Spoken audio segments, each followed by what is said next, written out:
Oke, halo pemirsa, selamat datang kembali di channel kami, Fenomena Politik Indonesia, bersama saya Bung Spen dari Ufuk Timur Indonesia, Jayapura. Ya, dalam kesempatan ini saya akan membahas satu topik, yakni pulangkan Jokowi ke Solo, ya, dalam tanda petik ya. Kenapa saya memilih topik ini? Beberapa waktu yang lalu saya menemukan satu video di TikTok, di mana ada seorang ibu yang berkoar-koar. Dia menyerukan, kalau boleh saya tiru kata-katanya seperti ini ya, pulangkan Jokowi ke Solo sekarang juga, ya, kalau tidak salah seperti itu ya. Lalu ada kata-kata seperti ini juga, dia bilang yang teroris, yang radikal itu bukan pejuang-pejuang Islam, tetapi Jokowi dan kroni-kroninya. Lalu dia juga ada bilang kalau Jokowi itu ada menjual 4.000 pulau, dan itulah yang menyengsarakan rakyat. Nah,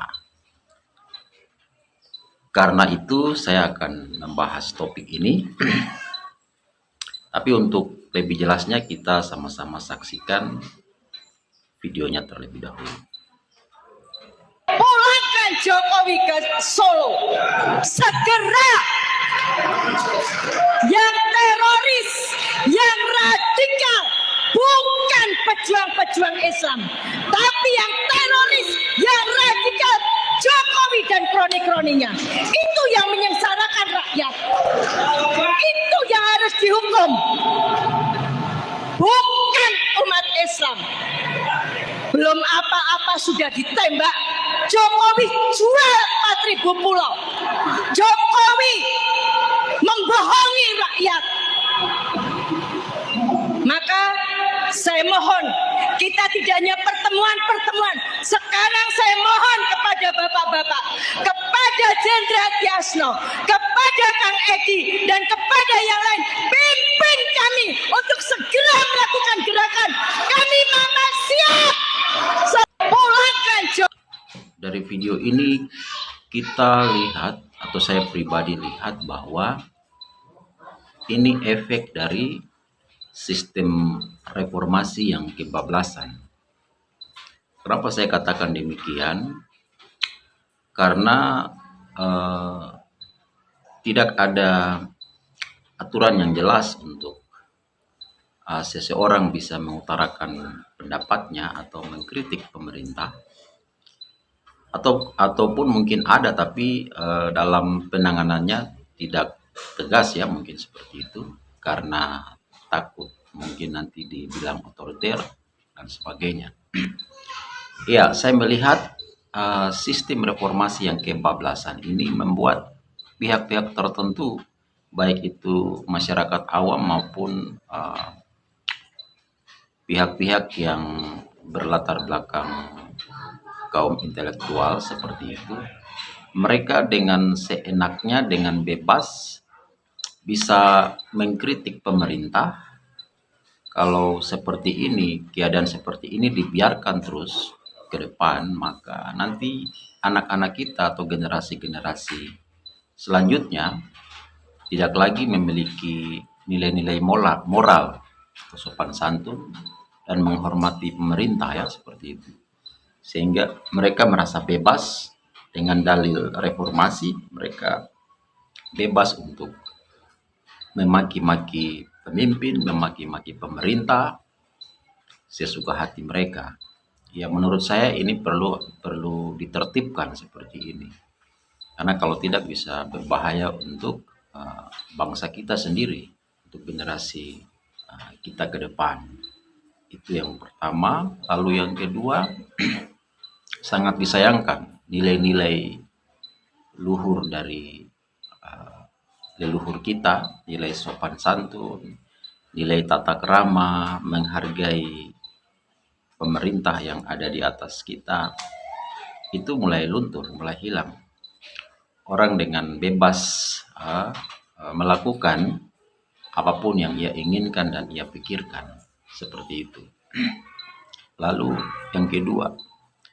yang kedua, bagaimana sikap kita, khususnya kami sebagai orang Kristen.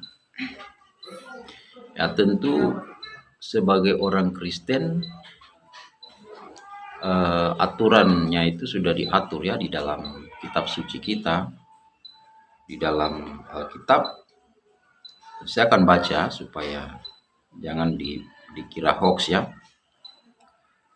Itu sudah jelas diatur di dalam kitab Roma pasal 13. Ya, di situ perikopnya kepatuhan kepada pemerintah. Ya, saya akan baca ayat 1. Di sana dikatakan tiap-tiap orang harus takluk kepada pemerintah yang di atasnya. Lalu sebab tidak ada pemerintah yang tidak berasal dari Allah. Jadi perlu digarisbawahi di situ kalimatnya berkata sebab tidak ada pemerintah yang tidak berasal dari Allah. Berarti semua pemerintah itu berasal dari Allah, termasuk pemerintah hari ini yang dipimpin oleh Pak Jokowi, seperti itu ya. Ya, dan pemerintah-pemerintah yang ada ditetapkan oleh Allah. Ya, pemerintah itu berasal dari Allah, lalu pemerintah itu ditetapkan oleh Allah. Yang berikut ayat 2, sebab itu barang siapa melawan pemerintah, ia melawan ketetapan Allah. Dan siapa yang melakukannya akan mendatangkan hukuman atas dirinya. Ya. Siapa yang melawan pemerintah akan mendatangkan hukuman atas dirinya. Lanjut di ayat 3 dikatakan sebab jika seorang berbuat baik, ia tidak usah takut kepada pemerintah. Hanya jika ia berbuat jahat, Maukah kamu hidup tanpa takut terhadap pemerintah? Berbuatlah apa yang baik dan kamu akan beroleh pujian daripadanya. Ya, jadi intinya kita kalau berbuat baik, tidak bersalah, jangan takut sama pemerintah. Ya. Lalu ayat 4, karena pemerintah adalah hamba Allah untuk kebaikanmu. Ya, jelas di sini ya, karena pemerintah itu hamba Allah. Lalu tetapi jika engkau berbuat jahat, takutlah akan dia, karena tidak percuma pemerintah menyandang pedang. Pemerintah adalah hamba Allah untuk membalaskan murka Allah atas mereka yang berbuat jahat. Nah, jadi kalau orang jahat ya harus takut kepada pemerintah, karena di sini yang menarik di sini dikatakan karena pemerintah adalah hamba Allah untuk kebaikanmu. Tetapi jika engkau berbuat jahat, takutlah akan dia. Karena tidak percuma pemerintah menyandang pedang. Ya, di sini kalimat yang menarik adalah tidak percuma pemerintah menyandang pedang. Pedang untuk apa? Ya, pedang untuk menghukum mereka yang berbuat jahat.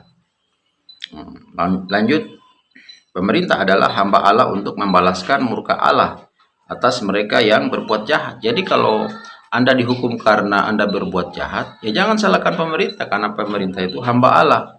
Dia Dia membalaskan murka Allah atas mereka yang berbuat jahat, begitu.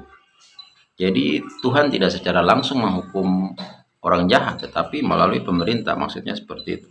Sebab itu perlu kita menaklukkan diri, bukan saja oleh karena kemurkaan Allah, tetapi juga oleh karena suara hati kita. Ya. Oke, sampai di situ. Maksud saya itu sebagai orang Kristen tidak ada alasan apapun alasannya, tetap kita sebagai orang Kristen itu harus patuh dan menghormati atau taat kepada pemerintah. Saya akan baca di bagian lain lagi yang berbicara tentang menghormati atau taat kepada pemerintah, yaitu di Titus 3. Ya, kitab Titus ini cuma 3 pasal, jadi ya di pasal 3 di situ ayat 1 ya. Kalau perikopnya di situ pesan-pesan penutup. Ayat 1 dia bilang begini, ingatkanlah mereka supaya mereka tunduk pada pemerintah dan orang-orang yang berkuasa, taat dan siap untuk melakukan setiap pekerjaan yang baik. Janganlah mereka memfitnah. Ini harus garis bawahi. Jangan memfitnah. Lalu kemudian janganlah mereka bertengkar. Oke. Lalu hendaklah mereka selalu ramah dan bersikap lemah lembut terhadap semua orang. Ya, jadi bagi orang Kristen di sini dikatakan jelas ya, tunduk pada pemerintah dan orang-orang yang berkuasa, taat dan siap untuk melakukan setiap perbuatan yang baik. Lalu janganlah mereka memfitnah. Jadi jangan ada fitnah. Lalu janganlah bertengkar. Jadi orang Kristen jangan bertengkar, apalagi bertengkar kepada pemerintah.